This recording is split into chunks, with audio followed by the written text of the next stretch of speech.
तो नया दिन नई शुरुआत। Welcome back to Payam Vora channel.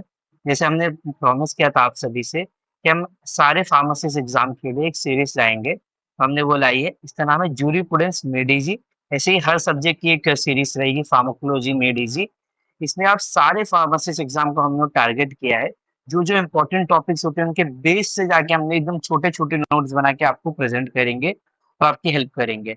तो स्टार्ट करते हैं विदाउट एनी वेस्टिंग टाइम। तो आज का टॉपिक है drug and cosmetic act 1940 and rule under 1945। ये इससे हर बार कोई ना कोई सवाल हर फार्मासिस्ट एग्जाम में आता ही आता है। दो चार सवाल तो आते आते हैं, आइदर शेड्यूल से आते हैं, आइदर फॉर्म नंबर से आते हैं, आइदर कोई कंपोजिशन कोई बॉडीज से आते हैं। तो हम इसको पार्ट वाइज पार्ट करेंगे और आपको मैं सिर्फ पढ़ाने नहीं वाला हूँ, आपको ये भी दिखाने वाला हूँ कि कैसे याद करना है। क्योंकि जूरिप्रूडेंस जो सब्जेक्ट है ना गाइस, वो ऐसा सब्जेक्ट नहीं है जिसको आप पढ़ लिया आपको याद हो गया। इसको आपको कई बार या तो पढ़ के रिवाइज करना पड़ता है, या तो एक दूसरा मेथड है जो मैं यूज करता था, वो था पिक्टोरियल मेथड। हर चीज को पिक्चर से याद करना, एक कोई स्टोरी लाइन बना के याद करना। मैं आपको दिखाऊंगा, आपकी हेल्प भी करूंगा, कुछ ट्रिक्स है, कुछ शॉर्टकट्स है, सब हम लोग देखेंगे। तो स्टार्ट करते गाइस। तो जो जूरिप्रूडेंस का फर्स्ट चैप्टर है डीएनसी है, ड्रग एंड कॉस्मेटिक एक्ट। 1940 में एक्ट आया था और 1945 में रूल आया था। तो हमेशा कई बार कंफ्यूज हो जाते हैं लोग, छोटे मोटे प्रॉब्लम। तो याद रखना, एक्ट पहले आता है, रूल बाद में आता है। ये एक्ट जब पास हुआ था वो हुआ था 10 अप्रैल को 1940 को। और जो ये हमारे केम इनटू फोर्स आया था 1 अप्रैल 1947। तो 10 अप्रैल को 1940 में ये पास हुआ, पर 1 अप्रैल 1947 मतलब जब हमारा इंडिपेंडेंस हुआ था वो ईयर में। तो ये एक्ट का मेन पर्पस क्या है सर? ये एक्ट का मेन पर्पस है क्या, इंपोर्ट करना, मैन्युफैक्चरिंग करना, डिस्ट्रीब्यूशन करना और सेल्स को इसको रेगुलेट करना इंडिया के अंदर। ये एक्ट ऑल ओवर इंडिया लगता है। इसका जो फर्स्ट अमेंडमेंट गाइस हुआ था वो 1955 में हुआ था। उसके बाद कई छोटे छोटे अमेंडमेंट्स हुए कई सारे ईयर्स में, वो भी आप देख सकते हैं यहाँ पर दिए। ये सारे नोट्स आपको अवेलेबल हो जाएंगे। उसके बाद हम लोग ये चैप्टर्स है ना, इसके 5 चैप्टर्स होते हैं। वो 5 चैप्टर्स बहुत इंपॉर्टेंट है। एक बार तो आरआरबी में पूछा भी था। तो हम वो 5 चैप्टर्स भी देखेंगे, उसमें क्या-क्या था वो देखते हैं। तो फर्स्ट चैप्टर यूजुअली सारे जितने भी एक्ट हम लोग पढ़ने वाले हैं ना, उसमें फर्स्ट चैप्टर इंट्रोडक्शन होता है। इंट्रोडक्शन में जनरली आपको डेफिनिशन मिल जाएँगे, एप्लीकेशन हो गया, एक्सटेंड होगा कि ये एक्ट किस पे एप्लीकेबल है, कितना इसका ज्यूरिडिक्शन है, ये सब रहता है। इस एक्ट में जो सेकंड पार्ट है, सेकंड चैप्टर है, वो बात करता है सेंट्रल अथॉरिटीज या बॉडीज की, डिफरेंट बॉडीज। लाइक आप इसमें बात कर सकते हो एडवाइजरी बॉडीज लाइक डीटैब, डीसीसी और analytical body like CDL, central drug laboratory. इसके बारे में इसमें दिया गया है। थर्ड हमारा जो है, जो आरआरबी में क्वेश्चन भी आया था 2019 में, कि चैप्टर 3 डीएनसी का क्या बोलता है। पहले लोग ये चैप्टर्स कौन से चैप्टर में क्या रहता था इतना नहीं पढ़ते थे, पर रिसेंट ईयर में ये देखा गया है कि काफी क्वेश्चंस बनते हैं यहाँ पर से। काफी मैंने फार्मेसिस्ट एग्जाम में देखा यहाँ से क्वेश्चंस आए, इसलिए मैंने इसको इंक्लूड किया है। Import of drug and cosmetic acts दिया है थर्ड में, हमारे थर्ड चैप्टर में। फोर्थ चैप्टर में आपको मैन्युफैक्चरिंग एंड सेल्स दिया है। बट वहीं पर जब आप फोर्थ ए में जाओगे तो याद रखना, ए फॉर आयुर्वेदा, सिद्धा एंड यूनानी। तो 4 में आपको मैन्युफैक्चरिंग मिलेगा, सेल्स मिलेगा, डिस्ट्रीब्यूशन मिलेगा एलोपैथिक ड्रग का। और 4 ए में आपको मिलेगा यही चीज, manufacturing, sales and distribution of Ayurveda, Siddha, Unani. Fifth में आपको ज्यादातर एक्ट के जो लास्ट पार्ट होता है, लास्ट चैप्टर होता है, उसमें आपको मिसलेनियस मिलेगा। इसमें जनरली पेनल्टीज होता है, कुछ पावर्स होता है, किसको पावर है रूल बनाने का, किसको नहीं है, वो सब दिया जाता है। नेक्स्ट हम आगे बढ़ते हैं फटाफट। तो हर चैप्टर के सेक्शन से, अब हर बार सेक्शंस याद करना इम्पॉसिबल है, क्योंकि इतने सारे आपको एक्ट है, उसके अंदर इतने सारे चैप्टर्स, उसके अंदर सेक्शंस। तो ये चैप्टर का सेक्शंस पढ़ना बहुत इंपॉर्टेंट है। कई बार पूछा जाता है हायर एग्जाम लाइक डीआई के एग्जाम में पूछा जाता है। हम उसके लिए टारगेट नहीं कर रहे, पर हम उसके भी कुछ क्वेश्चंस देख लेंगे। तो एक याद रखना, जो मैं टिक मार रहा हूँ वो आपको याद रखना है, और मैंने यहाँ बोल्ड भी किया है। तो 3 वाला आपको याद करना है। 3 के अंदर सारे डेफिनेशन है। जैसे 3 ए में आपको ड्रग का डेफिनेशन मिलेगा, 3 ट्रिपल ए में आपको कॉस्मेटिक्स मिलेगा, वो आपको याद रखना है। फिर इसका चैप्टर 2 जैसे हमने बोला, इसमें सारी बॉडीज आती है, डी टैब, डीसीसी, सीडीएल। तो इसके 5वां सेक्शन जो रहेगा, फिफ्थ सेक्शन, उसमें डी टैब के बारे में दिया रहेगा। छठे सेक्शन में सीडीए के बारे में दिया है। 7वें सेक्शन में डीसीसी के बारे में दिया है। और एक बात याद रखना, डीटैप एंड डी जो 5वां, छठा, हमारा 7वां है, वो एप्लीकेबल नहीं है आयुर्वेदा और सिद्धा यूनानी के लिए। इनके ना डिफरेंट सेक्शन है, वो हम नीचे पढ़ेंगे, वो 33 के लिए आता है। तो जितने भी, एक ट्रिक बताता हूँ, जितने भी आयुर्वेदा, सिद्धा और यूनानी के रहेंगे ना, उसमें 33 से आएगा, वो 30 से आएगा, 33। तो अब नेक्स्ट देखते हैं गाइस, इंपोर्ट। तो अभी जो इंपोर्ट है हमने पढ़ा था चैप्टर 3 में। इंपोर्ट की जो स्टैंडर्ड क्वालिटी है 8 है। इसको याद करने का एकदम ईज़ी तरीका है गाइस। हमको जो फॉर्म नंबर भी पढ़ने रहते हैं तो उसमें भी हम पढ़ते हैं 9-10 से फॉर्म होता है इंपोर्ट वो सब। तो यहाँ पर इतना याद रखना कि 8 से हमारा क्वालिटी स्टार्ट होता है। 8 से क्या स्टार्ट होता है? क्वालिटी स्टार्ट होता है। अभी देखो, हम जनरली मिस और मिस्टर यूज़ करते हैं नाम में। क्या यूज़ करते हैं? मिस और मिस्टर। थोड़ा इलॉजिकल है पर याद करने का मैंने ये बताया था पिक्टोरियल है, तो हम वो समझ के एक स्टोरी बनाएँगे। तो कभी भी नाम स्टार्ट किससे होता है? मिस और मिस्टर से। तो जो 9 है उसकी स्टार्टिंग में जिस कोई अल्फ़ाबेट नहीं लगा रहेगा, क्या रहेगा? Miss branded. फर्स्ट नंबर क्या रहेगा? मिस ब्रांडेड, क्योंकि नाम कहाँ से स्टार्ट होता है? मिस या मिस्टर से।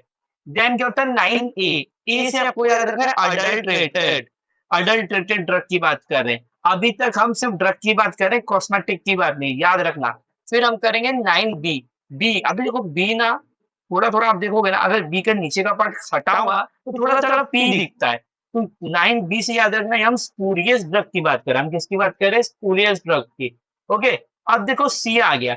सी से हमेशा रखना, जैसे सी स्टार्ट हुआ ना भाई अल्फाबेट में 9 में, तो कॉस्मेटिक स्टार्ट हो जाता है। तो हमारा मिस ब्रांड है। और मैंने कैसे बोला था, मिस क्या है? नाम के आगे और सबसे पहले आता है। मिस्टर, मिस्टर फरीद, तो वैसा। तो मिस, तो इधर भी कॉस्मेटिक में सबसे पहले जो आएगा सी से वो होगा मिस ब्रांडेड कॉस्मेटिक्स।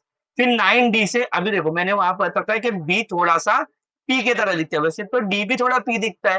तो स्पूरियस ऐसे लॉजिक लगाना है, कुछ लॉजिक नहीं पर लगा के आपको याद रखना है कि 9 डी रहा तो स्पूरियस आएगा। ये बहुत इंपॉर्टेंट है गाइस, ये वाला पार्ट बहुत इंपॉर्टेंट है, बहुत ज्यादा एग्जाम में पूछा गया है। मिस ब्रांडेड कौन से सेक्शन में आता है? आपको याद रखना है, मिस ब्रांडेड स्टार्टिंग होता है। अगर ड्रग पूछा तो 9 विदाउट एनी अल्फाबेट। अगर भाई कॉस्मेटिक पूछा तो सी लगा दे, 9 C. A for adulterated, 9 A. 9 B, अरे बी तो पी के तरह दिखता है, स्पूरियस। ऐसे याद किया था मैंने, कभी नहीं भूला ये चीज। स्पूरियस और अडल्टरेटेड कॉस्मेटिक नहीं होती है जनरली, तो इसलिए वो नहीं है। फिर 10th वाला आपको एक याद रखना है कि इसमें प्रोहिबिशन ऑफ इम्पोर्ट है। इसके बाद आपको 13 वाला सेक्शन याद रखना है कि ये थोड़ा-सा इम्पोर्टेंट होता है, कई एग्ज़ामों में आया है। 13 वाले में आपको ऑफेंसेस होते हैं। फिर देखो वहाँ पर हमने 8 से स्टार्ट किया था। क्या स्टार्ट किया था? 8 से कॉस इनपुट स्टार्ट किया था। यहाँ पर हम 16 से स्टार्ट करेंगे, जस्ट डबल से। पर क्या स्टार्ट करेंगे? मैन्युफैक्चरिंग स्टार्ट करेंगे गाइस। तो वहाँ पर सबसे पहले तो क्या है, 8 में स्टैंडर्ड ऑफ क्वालिटी इनपुट क्या भेज सके, सेम 16 में वही स्टार्ट होगा। अभी सेम वे में मैंने कैसा सिखाया था, 16 वहाँ पर 8 के बाद 9 आता है तो सब 9 दे थे। यहाँ पर 16 के बाद क्या आता है? 17 आता है। याद रखना 8 का डबल 16, 16 से मैन्युफैक्चरिंग स्टार्ट। अगर मैन्युफैक्चरिंग के लिए मिस ब्रांडेड बोला तो स्टार्ट 17 में होगा। 17 में क्यों होगा? क्योंकि कोई अल्फाबेट नहीं है सर। अगर कोई अल्फाबेट नहीं और फर्स्ट स्टार्ट कौन करेगा? मिस ब्रांडेड, क्योंकि नाम में पहले क्या था? Miss branded. 17 ए फॉर क्या है? Adulterated sir. बी, अरे बी तो पी की तरह दिखता है, ये तो स्पूरियस ड्रग हो गया सर। सी सर, आपने बोला था सी स्टार्ट हुआ मतलब कॉस्मेटिक स्टार्ट हुआ, मिस ब्रांडेड कॉस्मेटिक्स। 9 डी, अरे डी भी थोड़ा-थोड़ा उसकी तरह दिखता है, स्पूरियस कॉस्मेटिक्स। आप कई बार बी और डी में कंफ्यूज हो जाएंगे, तो याद रखना सी के बाद है ना, सी के बाद मतलब कॉस्मेटिक्स हो गया। ओके, 18 में फिर अगेन हम लोग प्रोहिबिशन लेंगे, जैसे वहां पर 10 में हमने प्रोहिबिशन देखा था, सेम वे में। और बाकी ये सब इतने इंपॉर्टेंट नहीं, पर फिर ये गवर्नमेंट एनालिसिस। गवर्नमेंट एनालिसिस का सेक्शन जो रहता है वो सेक्शन 20 रहता है। मैं कई बार भूल जाता था, तो मैंने इसको इस वे में याद किया है। आप थोड़ा देखिए, आपको अगर ये जमता तो आगे कीजिए। मेरा जो ग्रेजुएशन हुआ था, वो कंप्लीट हुआ था, जो बी फार्म वो हुआ था 2020 में। तो मैं जी से जी याद रखता हूँ कि अरे ग्रेजुएशन फरीद तेरा खत्म हुआ था 2020 में, तो तू गवर्नमेंट एनालिसिस 2020 हो गया। फिर मेरे को याद बनना था डीआई, तो मैंने लिया एम फार्म में एडमिशन। तो 21 में अगर एम फार्म में एडमिशन लिया तो मेरे पास ड्रग इंस्पेक्टर बनने के राह पे मैं आगे चला। 22 में जब मैं सेकंड ईयर में रहा तो मेरे को थोड़ा पावर आया, क्योंकि मेरे को पावर ऑफ नॉलेज आया। तो मैं ऐसे याद रखता हूँ, जब मेरे को पावर आया तो मेरे को ये भी पता चला कि पावर के साथ भाई ड्यूटीज आती है, ड्यूटीज के साथ प्रोसीजर आता है। ये एक स्टोरी है, कुछ मतलब नहीं, कोई लॉजिकल नहीं, पर आप इस वे में याद रखोगे कभी नहीं भूलोगे गाइस। तो 20 में क्या होगा? अरे सर का ग्रेजुएशन 20 में हुआ था, आप ऐसे रखना, अरे सर का ग्रेजुएशन 20 में हुआ था तो 20 में जी हो गया। अरे सर को डीआई बनना था, तब बनना था 21 में, तो उन्होंने एम फार्म स्टार्ट किया। सर ने जब सेकंड ईयर में गया उनको आई पावर, फिर उनको मिले ड्यूटीज और प्रोसीजर 23rd में।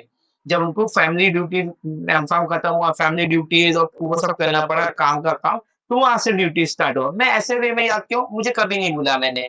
ओके, 24 ये क्या है, आपको ये भी याद रखना कि 21, 22, 23 हमेशा ड्रग इंस्पेक्टर का है। 23 पे खत्म हुआ ना, 24 पे ये होता है कि जो बंदा को डिस्क्लोज करना है मैन्युफैक्चरिंग स्टूडेंट, मैन्युफैक्चरिंग या स्टोरेज का लोकेशन वो इसके अंदर आता है। उसको कंपल्सरी डिस्क्लोज करना है ड्रग इंस्पेक्टर को। 25th में अभी 2020 से डायरेक्ट 5 साल बाद हमको उसकी रिपोर्ट मिल गई। किसकी? ग्रेजुएशन की रिपोर्ट मिल गई। तो ये ऐसे वे में याद किया था। थोड़ा कन्फ्यूजन है, आप अलग स्टोरी बना सकते हो, बना लीजिए, पर मैंने ये याद किया था। एक पिक्टोरियल स्टोरी आप भी बना सकते हो। बाकी ये सब सेक्शन मैंने दिया, ये इतने इम्पोर्टेंट नहीं है। तो डायरेक्ट हम मेन पे आते हैं। जैसे मैंने बोला गाइस 33, 33 ए नहीं 33, सॉरी 33 नहीं 33 ए से आयुर्वेद सिद्धा यूनानी के बारे में स्टार्ट हो जाता है। यहाँ पर क्या-क्या मेन है मैं आपको बता देता हूँ। 33 सी, सी क्या आता है? डी। सी मतलब आपको हमेशा याद रखना है सी है ना, सी के बाद क्या आता है? डी आता है। तो सी, डी। तो डी टैप स्टार्ट होता है 33 सी से। अभी जो डीसीसी कमिटी है उसमें 2 बार सी आता है, पर उसके इनफैक्ट फिर भी यहाँ पर डी आया। 2 बार सीसी आता है तो 2 बार 33 आया और डी आया। ये मैंने ऐसे ही लॉजिक थोड़ा बहुत ऊपर-नीचे करके किया है, पर मेरे को ये दोनों बहुत इम्पोर्टेंट था तो याद रखना पड़ता है। कई बार पूछा है कई एग्ज़ाम ने कि टी-टैप आयुर्वेदा के लिए किसमें बनाना है? तो बच्चे 5 और 7 करके आते हैं, पर मैंने आपको पहले ही बताया 5 और 7 एप्लीकेबल नहीं है आयुर्वेदा, सिद्धा, यूनानी के। उनके लिए अलग सेक्शन है, वो सेक्शन है 33 सी, सी के बाद आता है डी, तो हो गया डी टैप, 33 डी, अरे डी 33 मतलब 2 बार 3, 3 मतलब सीसीडी हमारा आ गया ये डीसीसी। मैं थोड़ा ऐसे याद किया, आप भी कर सकते हो, ये याद हो जाएगा। उसके बाद सेकंड है भाई जे, बहुत इंपॉर्टेंट है कि गवर्नमेंट एनालिस्ट अगर आपको आयुर्वेदा, सिद्धा, यूनानी के अंदर बनाया है सेशन, उसका सेक्शन बताओ ये।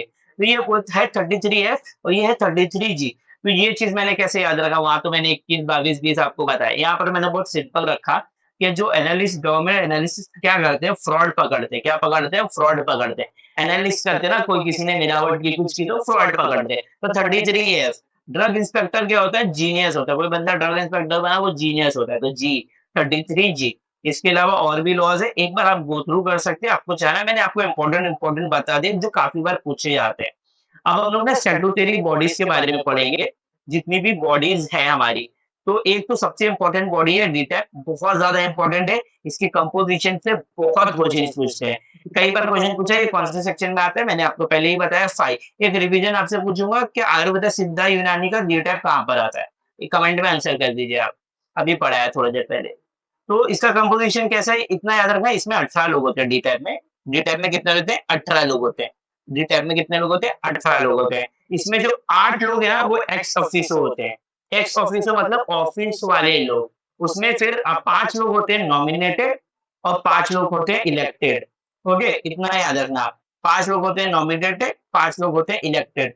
अभी मैं एक ट्रिक बताऊँगा कि कैसे थोड़ा कौन से लोग कहाँ से आते हैं।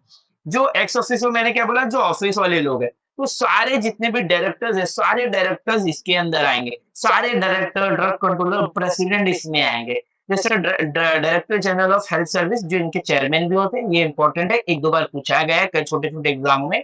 ड्रग कंट्रोलर ऑफ इंडिया, ये बहुत इम्पोर्टेंट है, मैं फिर से बोल रहा हूँ।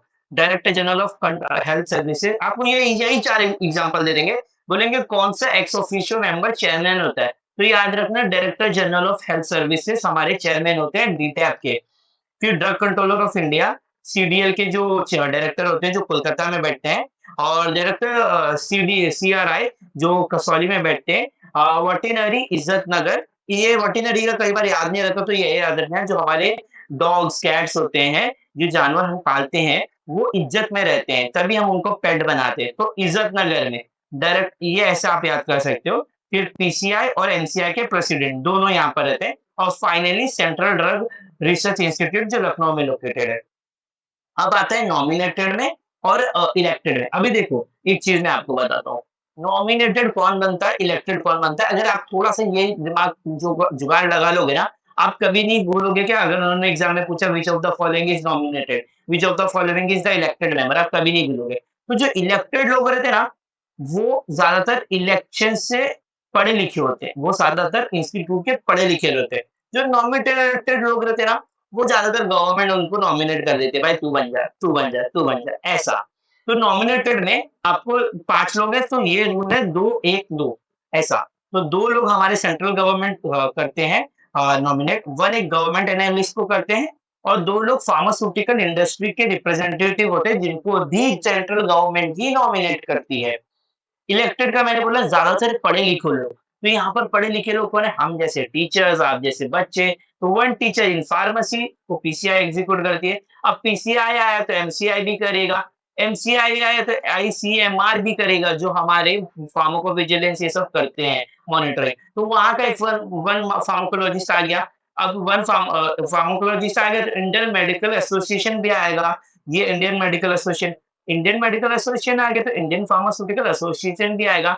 इसको ऐसे याद रखना है, टीचर, फार्माकोलॉजिस्ट और मेडिकल एसोसिएशन वाले, ये सारे लोग इलेक्टेड लोग होते हैं।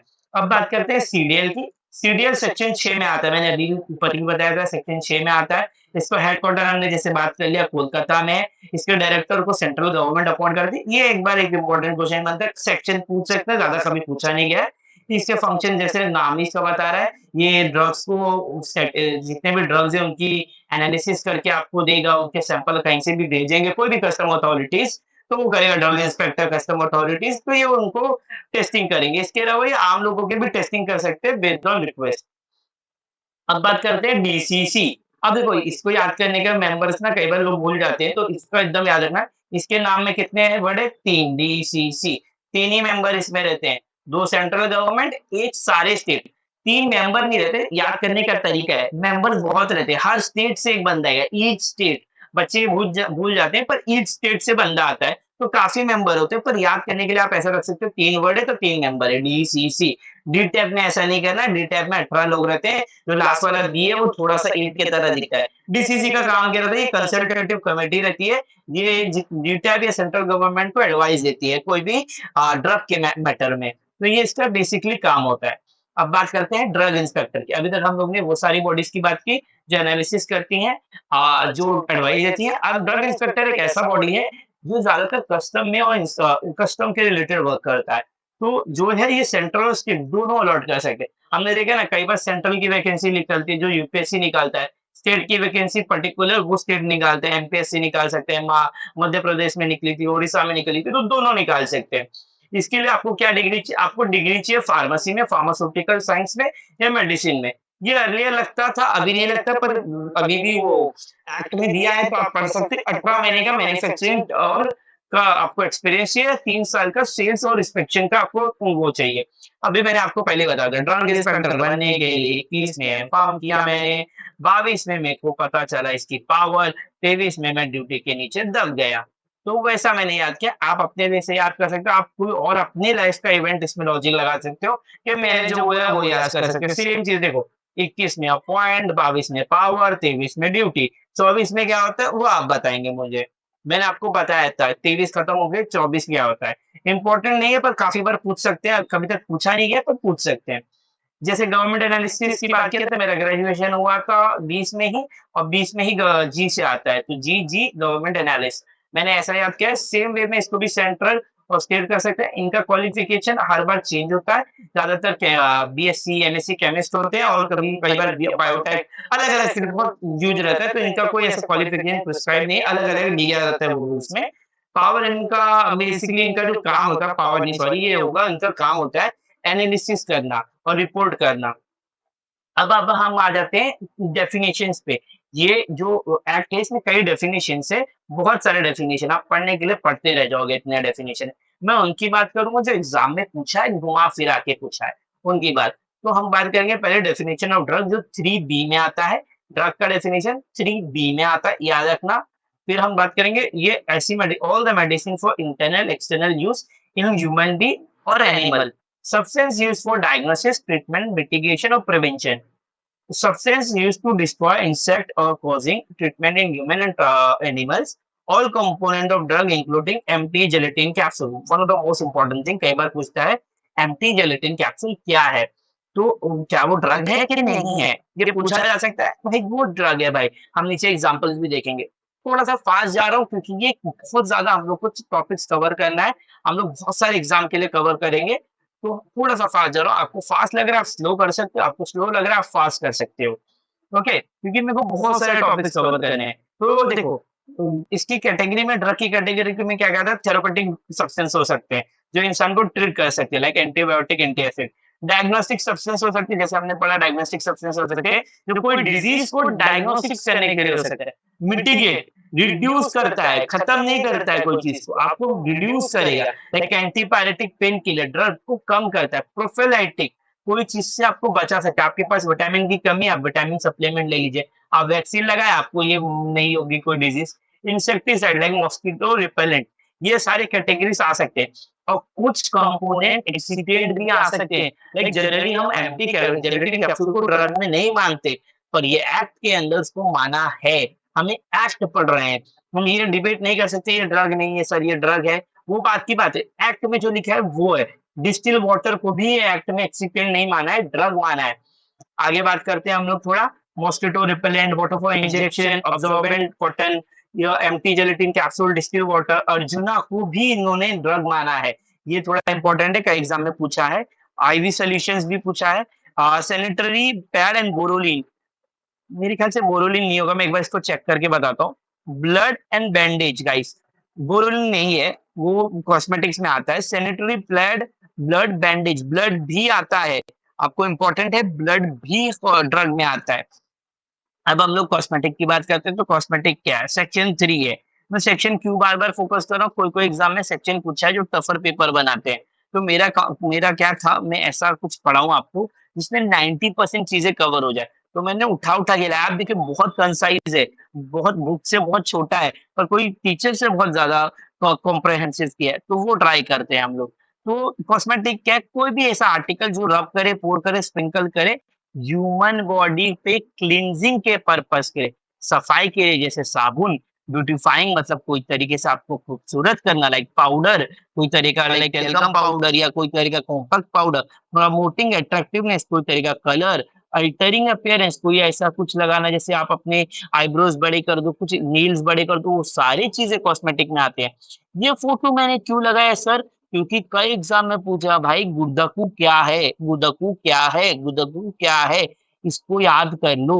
सबसे एक ही सवाल इसमें से आता है कि गुड्डकू कॉस्मेटिक्स है क्या नहीं है, कि ऐसा कुछ आता है कि गुड्डकू क्या है, ड्रग है, कॉस्मेटिक है, मेडिकल डिवाइस है, क्या है? तो गुड्डकू भाई कॉस्मेटिक है, गुड्डकू कॉस्मेटिक है, ये आपको याद कर लो, दिमाग में घुसा लो। आगे बढ़ते हैं, टाइप ऑफ ड्रग ऑफेंसेस। तो कई तरह के ड्रग्स के ऑफेंसेस होते हैं, मतलब लाइक हम बेसिकली पढ़ रहे हैं मिसब्रांडेड का डेफिनेशन, अडल्टरेटेड का डेफिनेशन एंड स्पूरियस का डेफिनेशन। आप ये पूरा रट्टा मार सकते हो, देख सकते हो, कुछ भी कर सकते हो, पर मैं एक सिंपल ट्रिक बताता हूँ। आप मैंने कैसे पढ़ा वो पढ़ाता हूँ। अडल्टरेटेड में कुछ भी ऐसा वर्ड आएगा, फिल्थी, डिकम्पोज, टॉक्सिक। अडल्टरेटेड होता है क्या? हमने कॉग्नोसी में कई सब्जेक्ट में पढ़ा है। अडल्टरेटेड वो चीज होती है जिसमें हम मिलावट कर देते हैं, पर मिलावट हम अच्छी चीज़ों से तो नहीं करेंगे, महँगी चीज़ों से तो नहीं करेंगे, हम कोई नीची दर्जा की चीज़ों से करेंगे, डिकम्पोज़ चीज़ों से करेंगे, सिल्की चीज़ों से करेंगे, कई बार टॉक्सिक और हार्मफुल सब्सटेंस से भी लोग वो कर देते हैं। तो वो चीज़ होती है अडल्टरेटेड। स्पूरियस का एक मत एकदम ईज़ी बताऊँ, स्पूरियस अगर डेफिनिशन में आपको 2 वर्ड लिखा दिखाना, कई बार ऐसा आता है ये डेफिनिशन है, ये क्या है? लाइक ऐसा कोई ड्रग जो फॉल्सली क्लेम कर रहा है। कोई भी चीज़ अगर अनदर, इमिटेशन या किसी की नकल करना है, स्पूरियस का मतलब होता है नकल करना। कोई भी चीज़ ऐसे आपको लगा इट इज़ अनदर वर्ड आया, अगर अनदर वर्ड आ गया, इमिटेशन आ गया, तो आप समझ लो मैं स्पूरियस की बात कर रहा हूँ। मिसब्रांडेड में बेसिकली भाई लेबल में कुछ लोचा है, फॉल्स क्लेम है, इम्प्रॉपर करो। मैं स्पूरियस पढ़ लेता हूँ, मेरे को मिसब्रांडेड ऑटोमेटिकली समझ में आ जाते हैं कौन से हैं। मैं डेफिनेशन याद भी नहीं किया हूँ आज तक। आप भी ये ट्रिक याद कीजिए, कभी भी अगर आपको अनदर, इमिटेशन, कोई भी चीज़ फॉल्सली क्लेम कर रहा है, नकल कर रहा है किसी की, तो वो आएंगे। देखो, इनपुट अंदर अनदर, सब्स्टिट्यूटली, होली, पार्टली अनदर, खत्म। फॉल्सली क्लेम मतलब इमिटेशन, खत्म भाई। इमिटेशन वर्ड भी आ सकता है डेफिनेशन में। जैसे मैंने इधर बोला फिल्थी, प्यूरिट, अनसैनिटरी, रिस्की, पॉइजनस, ये सब अडल्टरेटेड का काम है भाई। मिसब्रांडेड में क्या होता है? उसको कंसील करके कलर कोटेड किया, अगर कलर कोड बोला तो कलर कोड मतलब ये मिसब्रांडेड है। लेबल वर्ड ही आया तो खत्म भाई। लेबल मतलब मिसब्रांड, उसका ब्रांड हम लोग ने गलत किया है। जनरली ब्रांड का नाम लेबल पे आता है, ऐसा याद किया था, जनरली ब्रांड का नाम लेबल पे आता है। तो अगर लेबल ही गलत है तो मिसब्रांडेड है, ऐसा याद करो। पर मैंने स्पूरियस बहुत अच्छे से समझ लिया था, क्या कभी भी अनादर वर्ड आया ना तो याद रखना भाई ये स्पूरियस है। यहाँ पर भी सेम चीज मैंने की है, थोड़ी सी ट्रिक बना दी है। मिस ब्रांडेड मतलब मिसलीडिंग, मिसलेबल्ड, एड डर्टी, कुछ भी गंदा डालना, प्यूरिड हो, डिकम्पोज हो, पॉइजनस, टॉक्सिक सब्सटेंस हो, स्पूरियस मैंने मतलब स्पूरियस मतलब स्पेयर पार्ट कॉपी, डुप्लीकेट करना मतलब अनदर पार्ट लगा देना, ऐसा। अभी इस चीज़ का लास्ट चीज़ देखते हैं, type of drug selling premises. ये भी कई बार पूछा जाता है और बहुत लोग इतने ईज़ी चीज़ को गलत करते हैं। ओके, ड्रग स्टोर में कोई फार्मासिस्ट नहीं रहेगा और कोई कंपाउंडिंग नहीं होगी, सिर्फ़ ओटीसी मेडिकेशन बनेगी या को समझे? केमिस्ट एंड ड्रगिस्ट अगर आपने लिखा, फार्मासिस्ट रिक्वायर्ड है, पर यहाँ पर कोई कंपाउंडिंग नहीं होगी। फार्मेसी मतलब आपके उधर क्वालिफाइड फार्मासिस्ट भी है और आप कंपाउंडिंग भी है। पर भाई सर मैं कई बार कन्फ्यूज़ हो जाता हूँ, मैं 10 बार रट्टा मारा हूँ डेफिनिशन पर याद नहीं होता।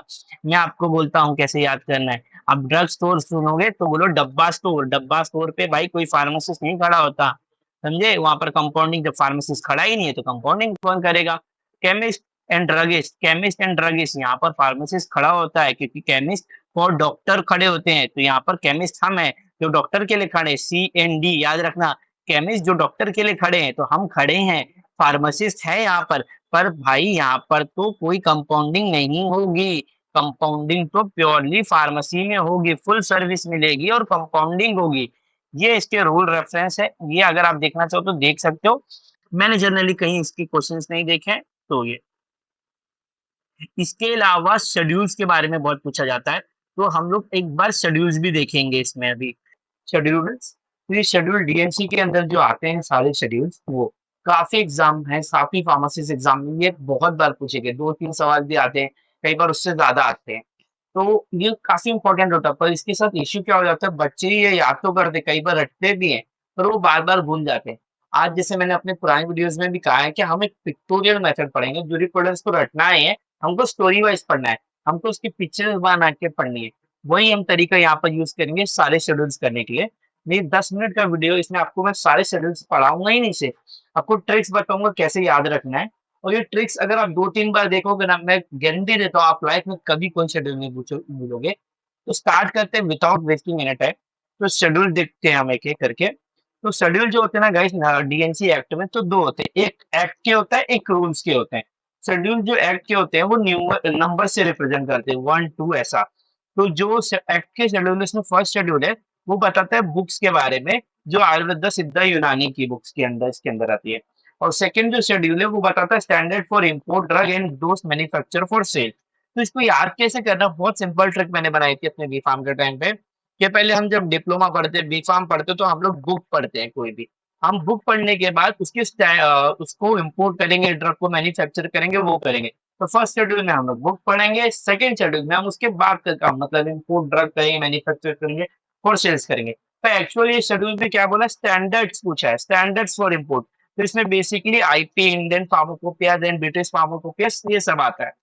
आगे चलते हैं हम लोग, अब आते हैं शेड्यूल, शेड्यूल टू रूल। हमने एक्ट के शेड्यूल देखे, अब रूल के देखते हैं। इनको रिप्रेजेंट करते हैं गाइस ABCD अल्फाबेटिक से। तो इनको पढ़ने का तरीका मैं बताता हूँ। सबसे पहला जो शेड्यूल स्टार्ट होता है रूल में, वो होता है schedule A for application guys, A for application. तो शेड्यूल ए में जितने भी फॉर्म्स है, लाइसेंस है, परमिशन है, वो सब होता है। तो उसके बाद होती है शेड्यूल बी। अब बी को कैसे याद करें, हमको याद रखना है बी फॉर बिल। बिल की अगर हम कोई भी चीज का बिल आता है, आपको उसकी फी देनी पड़ती है, तो इसमें fee for testing the government lab, जो भी फी होती है वो प्रिस्क्राइब की गई जाती है। इसको एक और चीज से मैं याद करता था अपने बीकॉम के टाइम, मैंने याद किया क्या, एप्लीकेशन देने के बाद हमको फीस भरनी पड़ती, तो पहले ए हुआ एप्लीकेशन, फिर फीस भरी। सेट नेक्स्ट शेड्यूल स्टार्ट कर देखते हैं, वो है शेड्यूल सी। तो शेड्यूल सी के अंदर एक और आता है C1। पहले तो सी को याद करना बहुत ईजी है, सी फॉर कोल्ड। तो इसमें जितने भी कोल्ड चेन प्रोडक्ट होते हैं जो हमको रेफ्रिजरेटर कंडीशन में रखने पड़ते हैं, वो आते हैं। तो सी के अंदर पेरेंटल यूज वाले आते हैं और C1 के अंदर नॉन पेरेंटल यूज वाले आते हैं। आपको इतना ही याद रखना है, नॉन पेरेंटल के एग्जांपल लाइक डिजिटालिस हार्मोन, ये काफी मेन होते हैं। फिर देखते हैं शेड्यूल डी। डी और के, एक बुक है हमारी बहुत पॉपुलर, के डी त्रिपाठी। तो मेरे सर बोलते थे के डी त्रिपाठी पढ़ ले तो एग्जाम निकल गया, वही चीज मैं भी बोल रहा हूँ। के डी फॉर एग्जेम्पशन, अगर आप के डी फॉर एग्जेम्पशन का मतलब क्या है, इसमें वो ड्रग आते हैं जो एग्जेम्प्टेड होते हैं। तो उसमें दो तरीके होते हैं, एक तो मैन्युफैक्चरिंग के लिए, एक इम्पोर्ट के लिए। तो सर के लिए क्या है, डी के लिए क्या, मैं कंफ्यूज हो गया तो क्या, एकदम सिंपल, उसके लिए भी एक ट्रिक बनाया है। डी के करीब क्या होता है, आई होता है, तो डी के करीब क्या होता है, आई होता है, तो ये इम्पोर्ट वाले एग्जेम्पशन होते हैं। और जो के होता है वो किसके करीब होता है, एम के। मैं अल्फाबेटिक सीरीज की बात कर रहा हूँ, एबीसीडी में डी के करीब, आई होता है डी के ज्यादा करीब, आई हो गया के ज्यादा करीब, एम हो गया। तो के में एम मैन्युफैक्चरिंग के एग्जाम्पशन होते हैं और डी में इंपोर्ट के। आगे बढ़ते हैं शेड्यूल ई। शेड्यूल ई बेसिकली ओमिटेड है पर ई वन नहीं ओमिटेड है। ई वन में क्या आते हैं, टॉक्सिक सब्सटेंस आते हैं जो आयुर्वेदा सिद्धा यूनानी के। याद कैसे करना, एकदम सिंपल है। कोई चीज देखते हैं ना हम लोग, अगली या कोई जानवर देखते हैं, कीड़ा देखते हैं, हम बोलते हैं ईऊ, तो वैसे आपको बोले ई पॉइजन, ऐसा करके आपको रिएक्ट करना है और ये आपको याद हो जाएगा। एक दो बार आप ऐसा दिमाग में पिक्चर बनाएंगे आपको याद हो जाएगा। नेक्स्ट करते हैं भाई एफ। शेड्यूल एफ में आते हैं ब्लड बैंक्स के सारे स्टैंडर्ड, सारे ब्लड्स के रिलेटेड, बायोलॉजी के related, storage condition, labelling condition, वो सब। तो इसको याद करने के एकदम सिंपल तरीका है गाइस। हमारे स्कूल में, कॉलेज में कभी भी ब्लड बैंक लगते थे, ब्लड बैंक लगते थे तो कोई भी हम किसी को बोलते थे ब्लड दो, तो वो क्या सोचता था फालतू में खून कौन देगा। तो उसी तरीके से आप या तो शेड्यूल एफ मतलब फालतू, फालतू मतलब खून कौन देगा भाई फालतू में। तो इसमें ब्लड बैंक के ये आते हैं, स्टैंडर्ड्स आते हैं। अब एफ के अंदर काफी अलग अलग शेड्यूल होते हैं, इसकी सब टाइप F1, F2, F3, इन तीनों को याद करना सिंपल तरीका है। आप याद रखो वासु, क्या रखो वासु। वीए, वीए का मतलब वैक्सीन एंड एंटीसेरा, सु एस मतलब standard for sorry surgical dressing का स्टैंडर्ड्स। F3 मतलब umbilical tape, you for umbilical trips. तो वा मतलब वीए मतलब वैक्सीन एंटीसेरा, सु मतलब एस यहाँ पर आया F2 और यहाँ पर यू स्टैंड करता है अम्बेलिकल टेप्स। देन आते हैं शेड्यूल एफ। एफ ये एक लौता शेड्यूल है जिसमें दो अल्फाबेट लगातार है। तो या भाई हमारी आग भी तो दो दो थी, आई आई, तो इसको याद करेंगे एफ एफ आया तो याद रखना भाई ये आई आई की बात कर रही है, स्टैंडर्ड फॉर ऑप्थेल्मिक। फिर आता है शेड्यूल जी। जी बहुत इजी होता है, जी फॉर गाइडेंस। तो ये वो सारे प्रोडक्ट्स होते हैं, ड्रग होते हैं जिनको अंडर मेडिकल गाइडेंस या प्रोविजन के रिक्वायर्ड होता है। फिर आता है शेड्यूल एच, ये भी बहुत easy, H for hand written. सारे ये वो ड्रग होते हैं जिनको है मतलब हैंड रिटन प्रिस्क्रिप्शन या प्रिस्क्रिप्शन के बिना बिना अलाउड नहीं होता, तो ये आरएक्स वाले ड्रग्स होते हैं। फिर इसमें भी एक और अभी एक टाइप है शेड्यूल H1, कई बार आता है। तो ये क्या होता है, वही सेम है पर इसमें एंटीबायोटिक्स आ जाते हैं गाइस। एंटीबायोटिक्स जिनको रेजिस्टेंस हो सकते हैं, जो हाईली पोटेंट होते हैं, वो एंटीबायोटिक आते हैं। फिर आता है schedule I. I actually omitted है तो हम डायरेक्ट शेड्यूल जे पे जाते हैं। जे, जे को याद करने के बहुत तरीके, आप बोल सकते हैं झूठा, जोक, जादू टोना। इसमें एक्चुअली वो डिजीज आती है जो क्लेम नहीं कर सकते ट्रीट होने के लिए, या मिसलीडिंग एड्स लाइक जादू टोना। हम बोलते हैं ये लो भाई इससे तुम्हारा कैंसर ठीक हो जाएगा, ये लो इससे आपका ये ठीक हो जाएगा, वो ठीक हो जाएगा, वो एड्स इसमें आते हैं, वो डिजीज आते हैं जिन पे आप कोई भी क्लेम नहीं कर सकते। शेड्यूल की हमने पहले ही पढ़ा, के D Tripathi for exam exempted. तो एग्जाम्प्टेड में आपको दो था, एक तो इम्पोर्ट था, इम्पोर्ट तो डी से चले गया, के बचा, के फॉर मैन्युफैक्चरिंग। नेक्स्ट बात करते हैं हम लोग शेड्यूल एम की। एम में सबसे पहले भाई एम फॉर मैन्युफैक्चरिंग। मैन्युफैक्चरिंग के लिए क्या जरूरी है भाई, GMP guideline, GMP manufacturing facility होनी चाहिए। तो जीएमपी से याद करोगे एम आएगा। पर सर एम के अंदर तो M2 M3 है, उसमें अलग अलग आता है सर, अलग अलग चीज के एम। जीएमपी में कोई याद नहीं हो तो एकदम इजी ट्रिक है भाई, मैन्युफैक्चरिंग आपको कौन सिखाएगा, आपका हेड ऑफ डिपार्टमेंट सिखाएगा ना, एचओडी। तो H for homeopathy, O for आप कह सकते हो कि कॉस्मेटिक्स का हो, फिर D for devices, medical devices. अब आते हैं शेड्यूल एन, बहुत इजी रहता है, नहीं चलता भाई इसके बिना फार्मेसी। तो ये वो चीज है मिनिमम रिक्वायरमेंट जिसको फार्मेसी होनी चाहिए आपकी। तो ये इसको ऐसा नहीं चलता, एन फॉर नहीं चलता, या तो नीड टू रन फार्मेसी, दोनों याद कर सकते हो। ओ शेड्यूल, ओ को याद करने के लिए गाड़ी आती है जिसको बोलते हैं ओडी गाड़ी। ओडी गाड़ी को याद करने के लिए आप बोल देख सकते हो O D, D for disinfectant, तो आप बोलेंगे डिसइंफेक्टेंट का स्टैंडर्ड। फिर आता है शेड्यूल पी, सबको याद है शेड्यूल पी भाई लाइफ पीरियड होता है, पर सर पैक साइज भी होता है, मैं कभी कभी कंफ्यूज हो जाता है इन दोनों के बीच में। कोई टेंशन नहीं है गाइस, अगर पी वन हो तो वन क्या भाई साइज है ना, one size, two size, three size, ऐसा सोचना। हम कोई साइज की बात करें तो पी वन मतलब पैक साइज हो गया और शेड्यूल पी मतलब सेल्फ लाइफ हो गया। आगे बढ़ते हैं शेड्यूल क्यू। क्यू फॉर बचपन में पढ़ा था क्वीन, क्वीन के बाद होता है ताज, ताज में बहुत सारे हीरे जवाहरात लगे रहते, हीरे जवाहरात का कलर अलग अलग हो सकता है। ऐसे आपको एक स्टोरी बनानी, याद करना है भाई, उनके सर का ताज जिसमें कलर है, क्राउन होता है कलरफुल, और उसमें आते हैं परमिटेड कलर जो कॉस्मेटिक में यूज कर सकते हैं। शेड्यूल आर की बात करते हैं। शेड्यूल आर मतलब आर फॉर रबर, रबर मतलब कॉन्डम्स, जनरली इसको बोलते हैं स्टैंडर्ड फॉर कॉन्डम्स एंड कॉन्ट्रासेप्टिक्स होते हैं। हम लोग कभी भी आर पढ़ते हैं तो उसके साथ R1 आएगा, R1 में मेडिकल डिवाइसेस आते हैं। फिर पढ़ते हैं एस, एस फॉर सुंदर, सुंदर होने के लिए हम लगाते हैं कॉस्मेटिक्स, तो स्टैंडर्ड फॉर कॉस्मेटिक्स हो गया। टी, शेड्यूल टी मतलब traditional, GMP guideline for ASU drug, ASU मतलब आयुर्वेदा सिद्धा यूनानी, तो आयुष फैक्ट्री की रूल्स एंड जीएमपी गाइडलाइंस होगी इसमें। यू, यू याद करने का एक बहुत सिंपल तरीका है, आपको बताता हूँ। कोई भी चीज आपको डॉक्यूमेंटेशन हो, होमवर्क करना है, कोई भी डॉक्यूमेंट का काम बनाने दिया हो, इंडस्ट्री में भी लोग एक दूसरे को पास करते। तो यू मतलब ये ऐसा काम है जो एक दूसरे को पास करना, रिकॉर्ड बनाना, डॉक्यूमेंटेशन करना।